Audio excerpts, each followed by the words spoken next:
really a blessing to be here. I don't know how you feel, but I feel full. I feel full of information, grief, outrage, inspiration, determination, courage, all of it. And we're here to talk today about the one common thread that is going to be crucial, one of the common threads that will be crucial in the success of this movement, and that is victory. Let's make victory our friend. And as Hunter said yesterday, we are winning. Some of these victories, not a whole lot of people know about yet. We'll hear about one in just a moment. But I believe, just as, and you'll hear from Atosa about the biological and ecological tipping point in the Amazon, but I also believe we're on the precipice of a political tipping point that is positive in nature. And every movement has an arc. It doesn't happen in a moment, it happens in a series of moments over time. And some of those moments are inflection points. And some of those moments are turning points. And on August 20th, I would propose that one of the most significant turning points in recent times occurred. Can we roll the CNN clip, please? Well, Ecuadorians have voted to stop oil drilling in the Yasuni National Park, one of the most biodiverse places on the planet, which is part of the Amazon rainforest. The Ecuadorian state oil company has been drilling in the park since 2016, producing tens of thousands of barrels a day. CNN's Rafael Romo is in Ecuador with more on the park and the vote. Yasuni National Park, Ecuador. A sprawling 2.5 million acres or 1 million hectares in the Amazon rainforest, a UNESCO Biosphere Reserve. One of the most biodiverse places on Earth, as well as indigenous tribes living in voluntary isolation. But Yasuni is also an area rich in oil, especially one section of the park known as Block 43, with revenue-earning potential the government wanted to control. It was an environmental dilemma for an oil-producing country, a dilemma voters faced in last Sunday's vote. In the end, nearly 6 out of every 10 voters chose to protect the Yasuni. We have saved the greatest biodiversity that has been recognized nationally and internationally, the leader of one of Yasuni's indigenous communities said. El Yasuni seguirá viviendo. In 2007, then-President Rafael Correa proposed the international community give Ecuador $3.6 billion to leave Yasuni undisturbed, but the plan failed. In 2016, the Ecuadorian state oil company began drilling in Block 43, an area that is only 0.01% of the national park, but produces more than 55,000 barrels a day, or 12% of Ecuador's total production. Over the last decade, environmental groups pushed for a referendum to protect the Yasuni, collecting signatures to comply with legal requirements. Last September, Ecuador's electoral court here in Quito finally ruled that 750,000 signatures collected 8 years before were valid. That paved the way for the referendum that Yasunidos, an environmental group, had been calling for. The group says the oil must be kept underground and the Amazon rainforest untouched. Celebrities joined their cause, including Leonardo DiCaprio, who called the Yasuni a global biodiversity hotspot. The people and wildlife living here are threatened by the fossil fuel industry, he added. Va a ser catastrófico. But Ecuadorian Energy Minister Fernando Santos said earlier this month that depriving his country of the funding generated at Yasuni would be, quote, catastrophic. Santos estimates Ecuador could lose $1.2 billion a year in revenue, assuming a price of $60 per barrel. The energy minister said oil in the Yasuni could last another 25 years.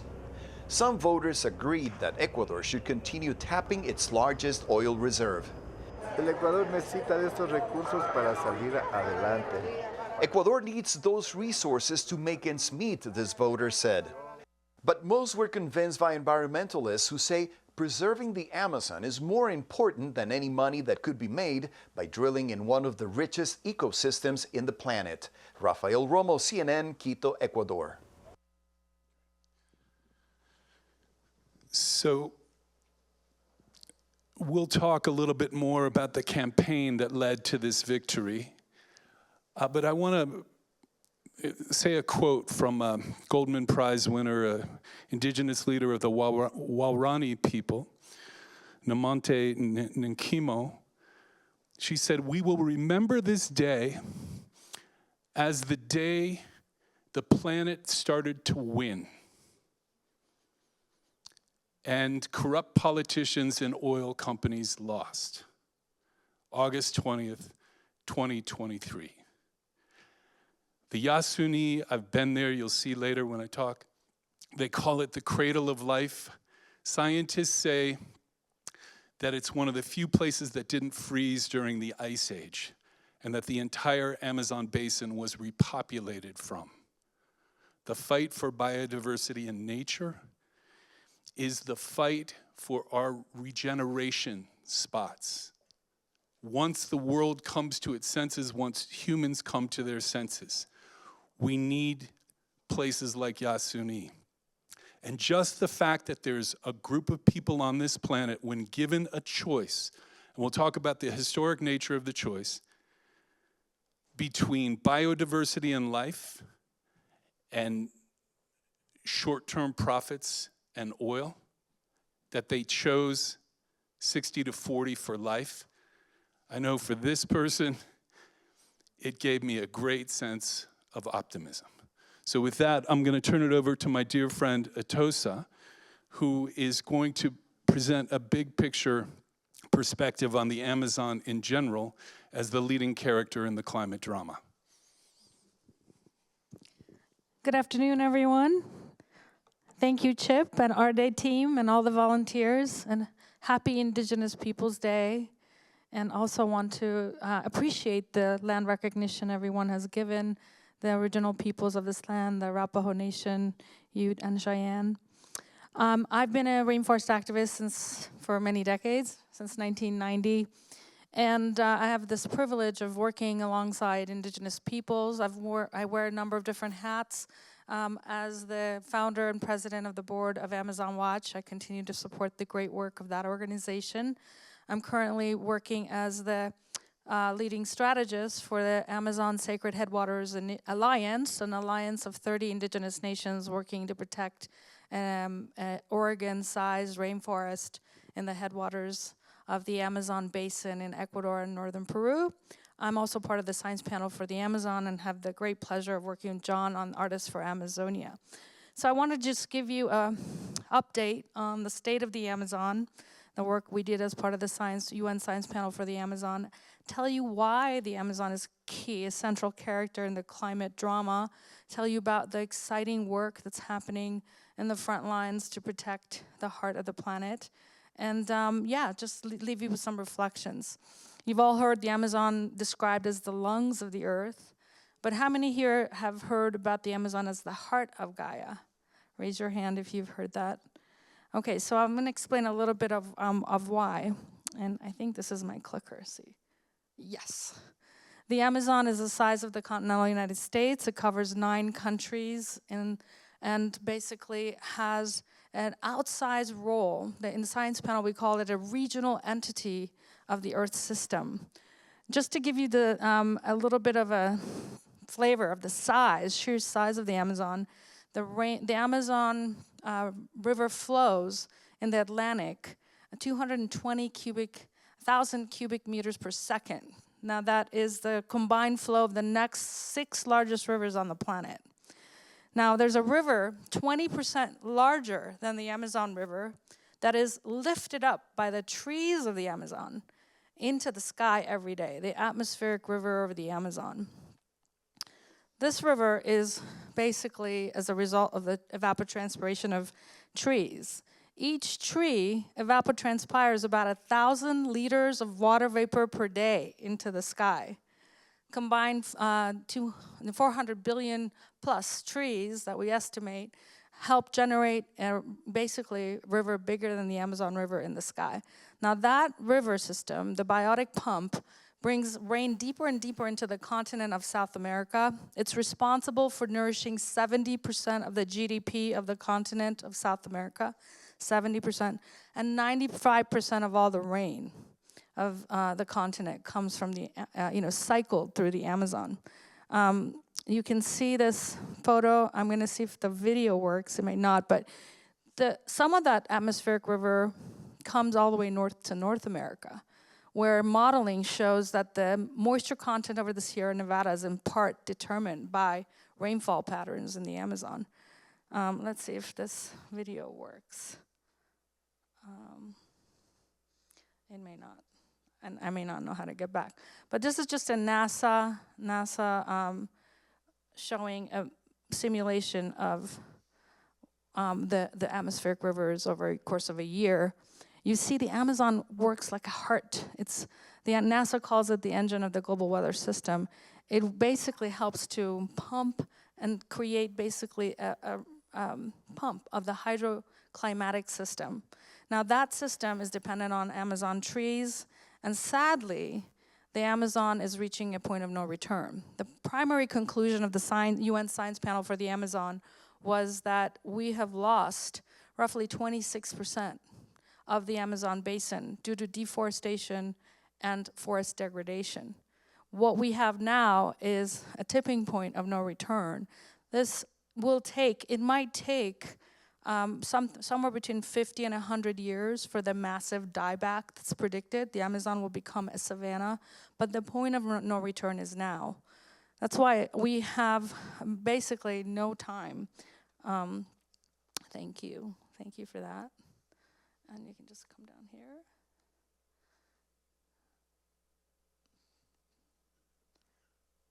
And so we basically have here, you might be familiar with a planetary tipping point. The 9 planetary tipping points.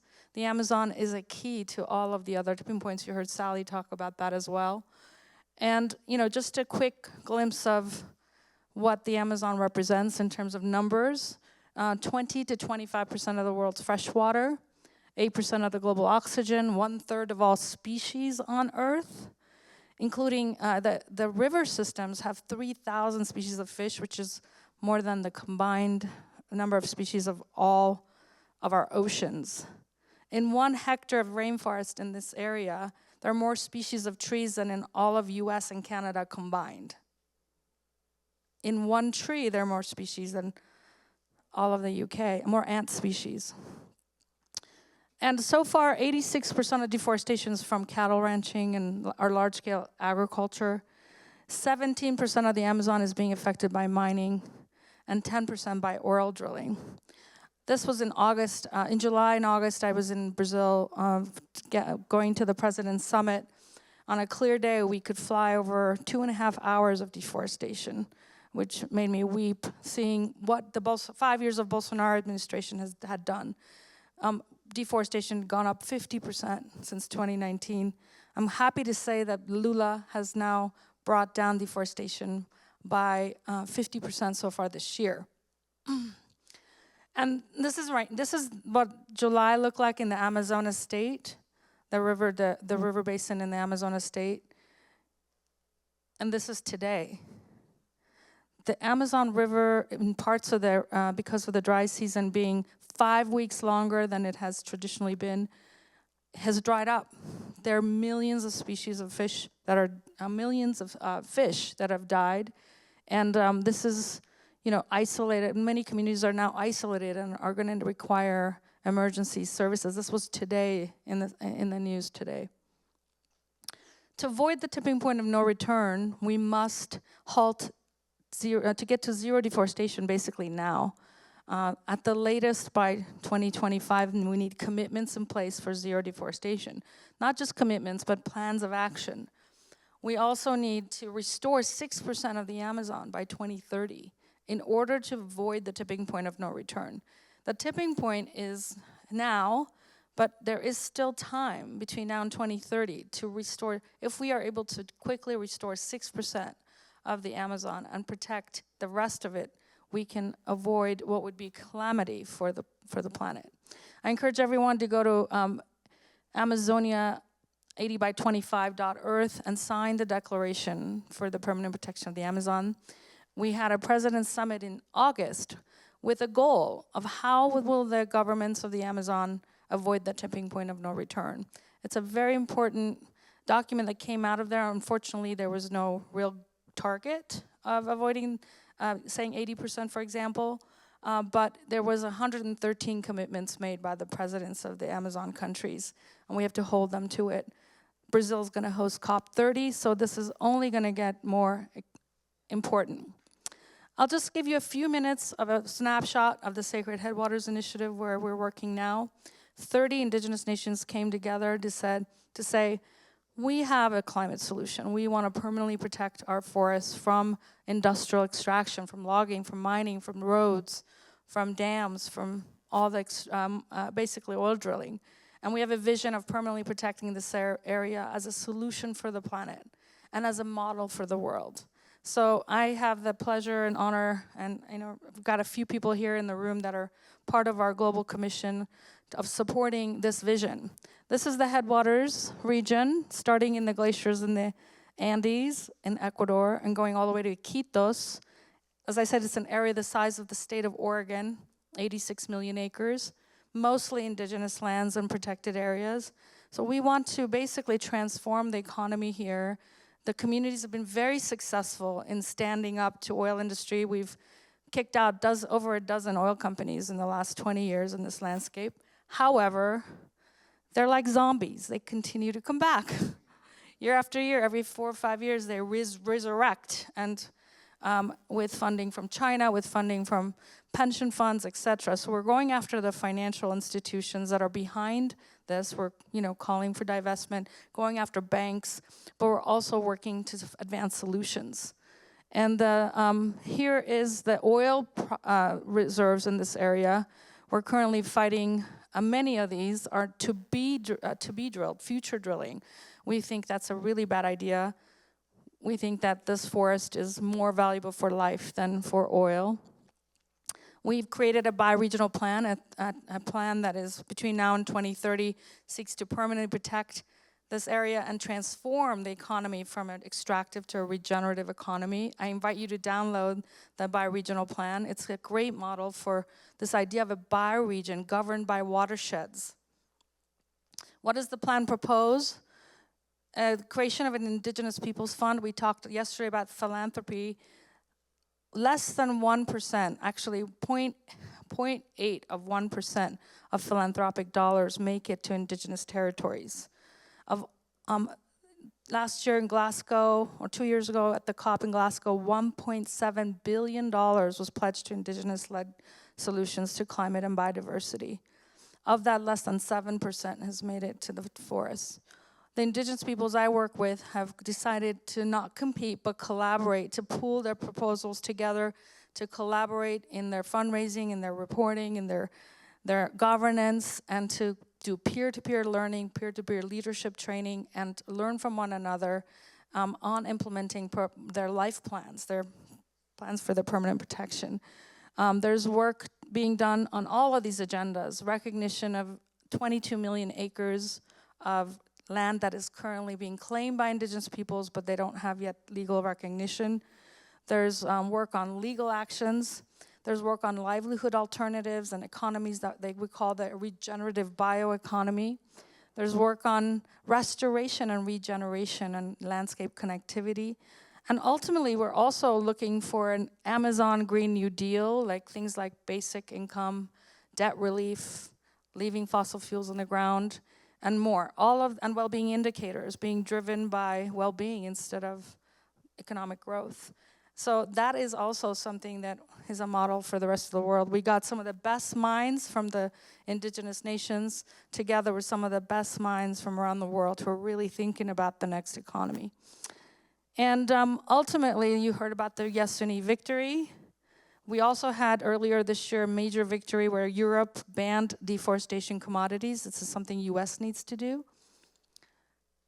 And ultimately, we need to change our life-blind economic system and really transform it into a mutually flourishing, mutually enhancing economy.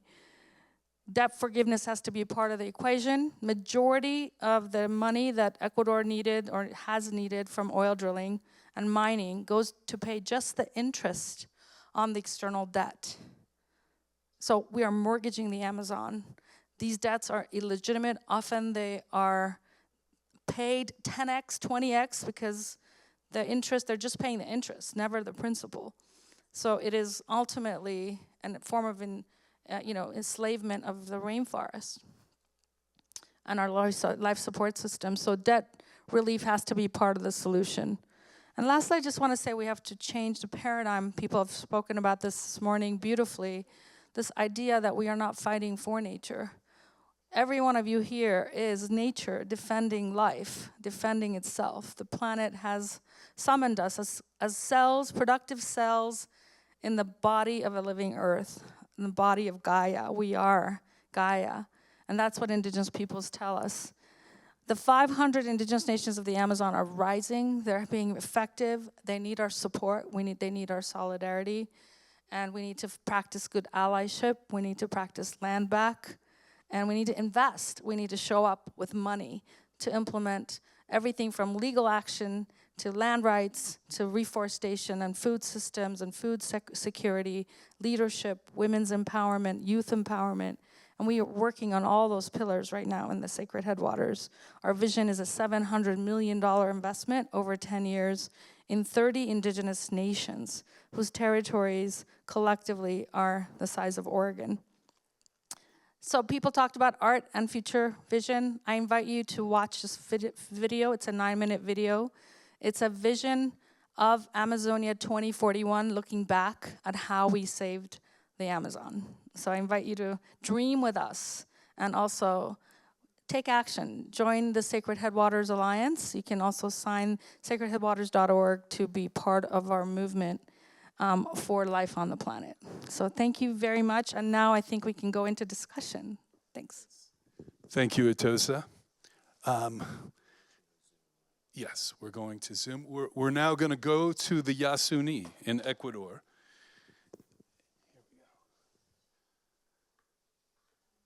And we'll be joined by Kumiko. Oh, there she is. Hey, Kumiko. Hello, thank you so much, everyone, for this invitation. Thank you to each and everyone in the audience, and also Chip for the invitation.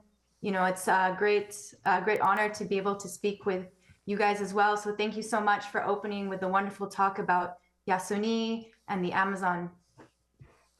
Well, we all, first of all, thank you for blessing us here today with your presence. And we're just so curious about what the feeling is there about this victory and where we go from there. We know we've got a lot more work to do, but we'd love to hear from you.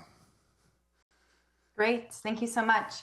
So to briefly introduce myself, I'm Kumiko. I'm Japanese American, and I've lived in Ecuador for the past 10 years, where I live with my husband, who's part of the Chiricahua tribe, where we've built a house over the past 4 years.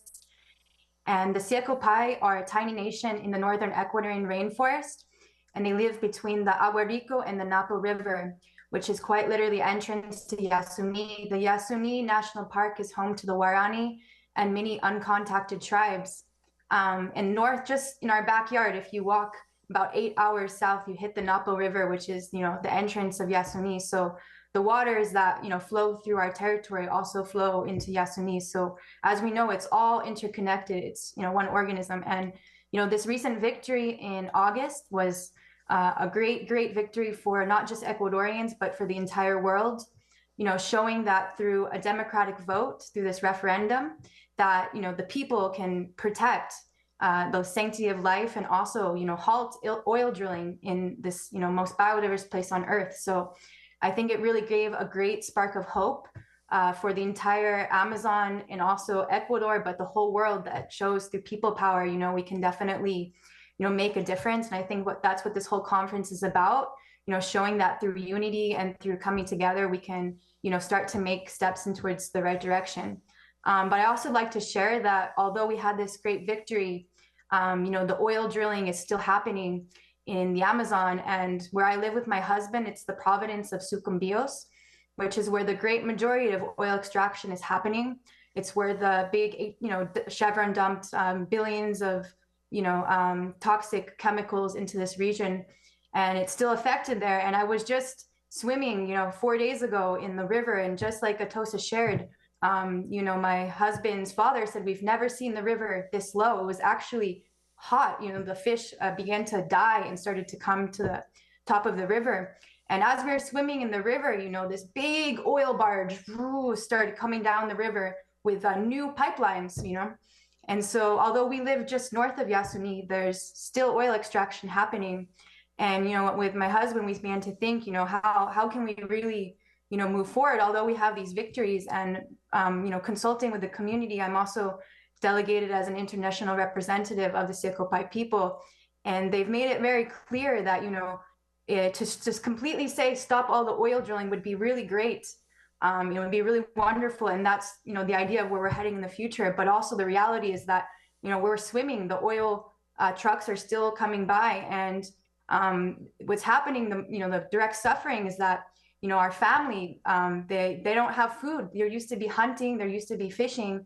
And now the elders are rowing many, many hours to look for a fish just to eat. It's like life or death for these people every single day. And my husband's parents, they don't have money, to go to the grocery store. They still live off hunting and fishing, but now they're going hungry. And so they're needing to, have a new, what we call bioeconomy. So we consulted with the community and we said, what is the solution? And they said, we want to create a new bioeconomy, which includes aquaponics, bringing back some of these endangered fish into sort of fish pools, agroforestry, creating ancestral, what they call chakras, where, all these superfoods were able to grow, reforesting their territory with more food so they can, can change their diet and be able to, start living off of their chakra more because there's not as much, hunting and fishing, even bringing back some of the animals, from the, that are like the meat that their elders usually eat, bringing that back into a bioeconomy. And so the solution really, and I'm not speaking on behalf of the entire Amazon, I'm speaking on behalf of the Chiricahua, where my family lives, where my community is, where my cats are, where the trees are that we've planted. And we're really calling to the international community for direct support directly to the Chiricahua without an intermediary, because right now, actually, they haven't received support of the Chiricahua, and what they've really pushed is for these businesses, they've said that we can't rely on handouts because we need to be responsible for our own income. And so they've called to the world, we are ready to be also regenerative business leaders. And so they've come up with a series of different projects. And these projects will allow them to have income, but also food sovereignty, like with the fish or the aquaponics, they can consume the fish. And if they need money to, education or basic things, they can also, sell. But the idea is to keep the sovereignty.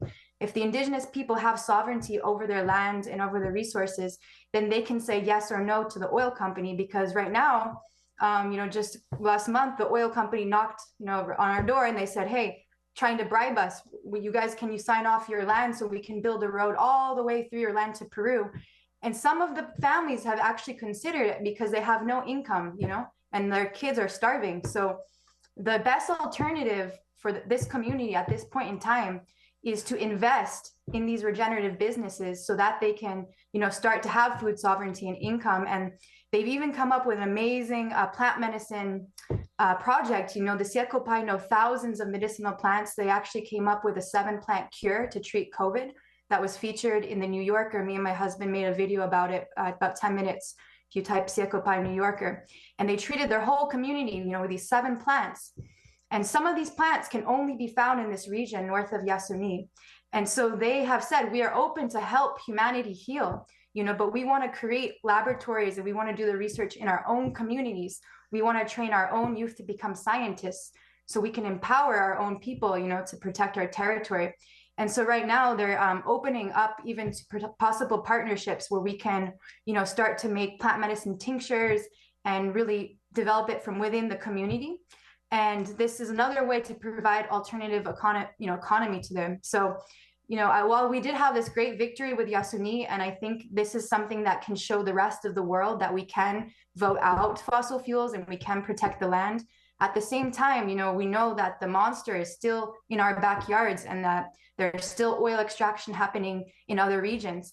And from the Chiricahua, they've said the best way, the solution for this is for the international community to support directly to each indigenous nation, to their projects and to their regenerative business that supports the sanctity of life.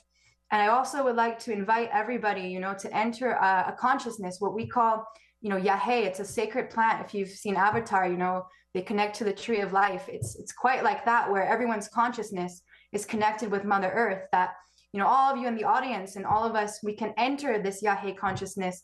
And I'd even like to invite the CEOs of these, corporations, and I'd like to invite the politicians and even the corrupt people to join this consciousness, because I think the time of us versus them and having an enemy is an old paradigm. I feel really this is a time of unity, and the people who are quote unquote the enemy, how can we invite them? Even these CEOs, like, is there a way that you can cleanly, if you're still extracting, is there a way you can do it better and cleanly? Many of these oil wells are shooting out natural gas in the Ecuadorian Amazon. There are clean technologies that exist in the US where we can trap the natural gas and we can, put less chemicals into the air. But, every time I go into my house, I see all this fumes into the air of natural gas that is contaminating the air. How simple would it be to ask these corporations, can you please input the clean technology so that we can capture it and not contaminate the air while we transition into phasing out fossil fuels? What can we do today to, be more just? So I'd like to also invite these, CEOs of these corporations, join us. Let's, elevate our consciousness, because I think, as, Atosa said, we're at a tipping point in the Amazon and the whole world. And the way that we can really, make it through into this next phase of humanity on planet Earth is going to take every single person. And so all people, I think, really shifting into what I call this Yahe consciousness is really important. And so, on behalf of my husband, he probably is in a storm, because in the rainforest, when it rains, there's no Wi-Fi. So that's why he wasn't able to join us today. But, he really wanted me to share with you all that this message of unity, of all of us coming together. And as shared on the panel, really the importance of the Amazon rainforest is, the importance for all of humanity. So it's something that affects all of us, and really supporting these indigenous communities directly is really, I see, the best solution, so we can move forward and protect the rainforest. So thank you all so much for listening. And again, we had a great victory, so I want to continue with that spark of hope that other places in the world can also come together through unity, and we can really make a change. Thank you so much. Thank you so much. Yeah. So let's move to that topic of unity and solidarity. And maybe Sheelah, you were mentioning that you might speak to that. Great, thank you. Yeah, I mean, I'm mostly just here out of general pan-Indigenous solidarity between all Indigenous peoples on Turtle Island and Abayala, and I really have very little to add to what Atosa and Kumiko have already said, because they're the experts here. And I do activism elsewhere, and it's remarkable how similar so many of our stories are. It's disrespected Indigenous sovereignty, it's greedy corporations, it's chemicals being used as environmental genocide to make a profit. And I think the one thing that I really want to emphasize, because I already spoke for like 25 minutes this morning, is that everyone here right now is feeling something very strong. You're feeling motivated, you're feeling sad, you're feeling hyped. Whatever you are feeling right now, focus on the feeling that is going to motivate you to act, help, and listen to Indigenous leaders. We cannot lose this once we leave this room, because it's all too easy to look at these presentations and hear the powerful words and the work of Atosa and Kumiko and forget that this is real life. We are so inundated with news, and it's presented in this format that in many ways can make the audience feel like they're passive listeners, that they're here to just marvel at this as an academic curiosity, so that way they can talk about it with their friends and sound smart and refined and whatever. And this is life or death. Think about that. I don't plug it in your phone, write it on your arm, put it on your car, put it on a little sticky note in your mirror. Do something that means you are going to remember this and be motivated to do something about this every single day once you leave this room. So I think that's a great segue, because as I look at this room, I see many allies, and I was once in those chairs, staring up at Atosa. I mean, we've been friends for 30 years, but she reached out after the fire episode in 2019 and asked if I could help create this project, this campaign called Artists for Amazonia. She was being flooded with support and just couldn't get back to people who wanted to give her a lot of money to support the cause. It was just overwhelming. And so the concept of Artists for Amazonia was to build a bridge between the entertainment industry and artists and cultural influencers and the indigenous leaders and communities on the ground in the Amazon, who basically are leading the effort to protect the Amazon. And those are two different worlds in terms of communication, dealing with publicists, managers, stars, musicians, and dealing in communities oftentimes, as Kumiko was mentioning, her partner is in the forest right now and not able to join us, so sometimes there's communications issues and things like that. So from that beginning, we engaged people at high levels of the entertainment industry, and the founding circle has grown to over 150 professionals, including many famous people, but directors, producers, writers, that sort of thing. And part of what we do is find a way for you to get involved. Because I know that when I first looked at this, and I had been, could we go to the slides? I'll tell that story. But when I first got involved with this, it was so complex. There were so many different elements of it. It's like, where do you even begin to help, aside from writing a check or that sort of thing? So what we've been doing for the last 4 years is we've been curating opportunities to join the effort to protect the Amazon from going past the tipping point. And so there are ways that we can help, and there's several people in this room. Chip has been extremely helpful. He's part of the founding circle. Richard is in here. So there are ways, and I want to, can you go to the first slide, please? All the way up. So I think this is an interesting tale. And you're probably wondering, why am I here on Indigenous Peoples Day? Basically, I work in service to the indigenous communities in the Amazon to protect indigenous earth defenders and to advocate for the permanent protection of the Amazon. It's my day job. And that requires, and I was really moved by Sheelah's talk this morning about what it is to be a good ally. That is a constantly evolving process of humility, listening, leading in moments where you have opportunities that bring great value to the table, but it's a reciprocal communication. But this is a great case study in why we cannot depend on political leaders for change. This image, I'm also an artist, and I've done many of these installations in the Amazon or for the Amazon where large crowds form messages. This is actually in the Yasuni, and I want to point out that in 2007 is the vice president of Ecuador. And this photo was shot from the vice presidential helicopter.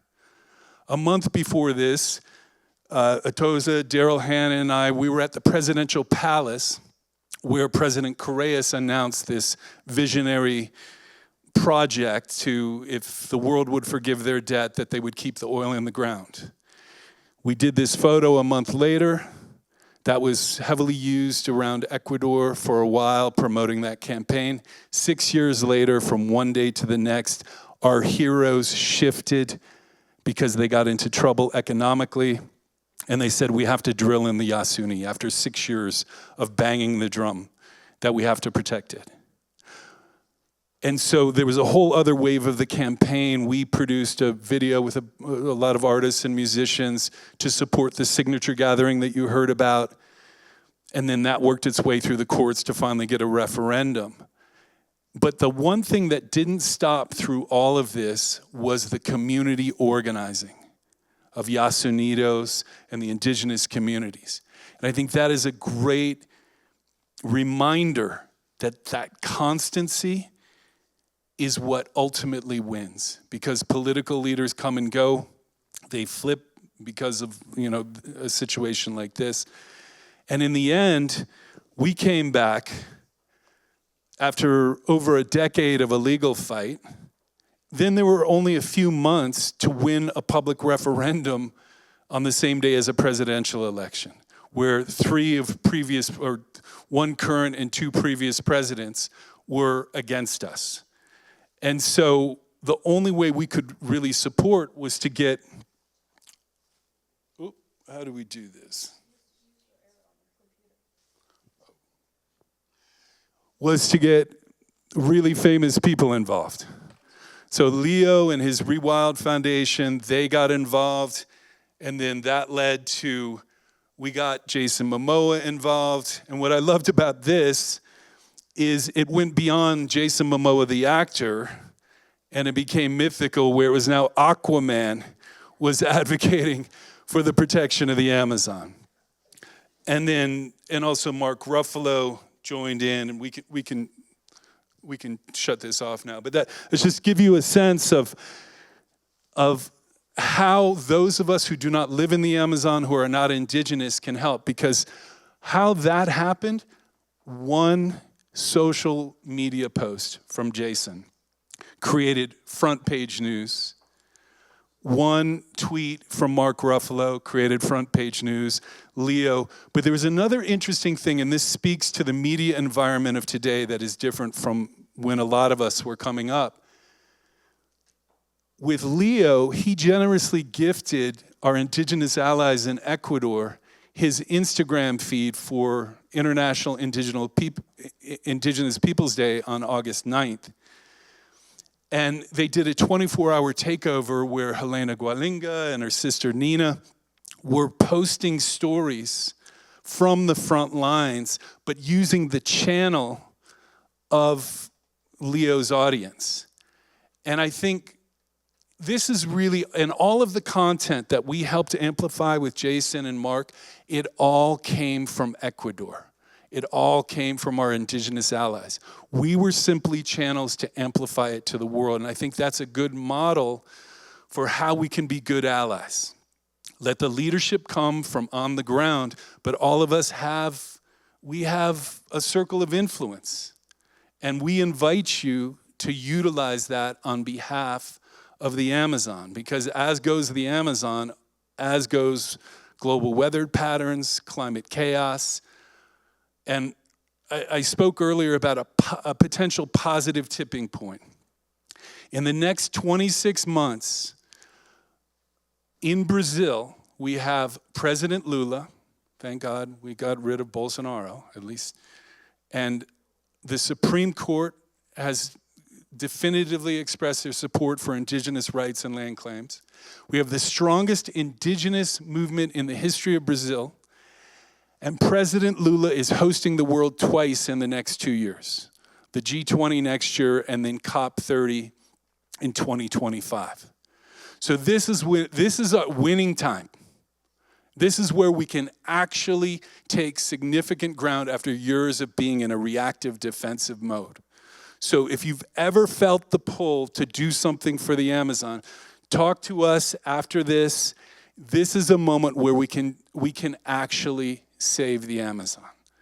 And again, victories are wonderful. We've had several.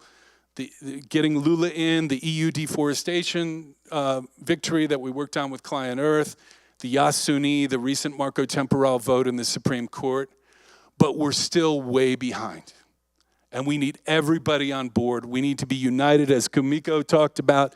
Unity brings victory. And Amazon, at least in our world, is job one. We've got to protect the Amazon. Tosi, you want to finish this up? The Amazon, keep the Amazon in your heart. Say the heart of the planet needs the heart of all of us.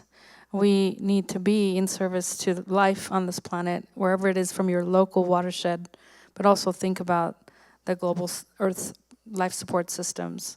I just invite you to all to contact us. Give us your ideas. What is your idea for how you can be amplifying and supporting? And don't forget that Indigenous peoples on the front lines, they don't have grant writing teams. They don't have connections. So we can be a bridge. We can help to directly, as Kumiko said, get resources to the front lines. So thank you, John. Thank you, Sheelah and Kumiko.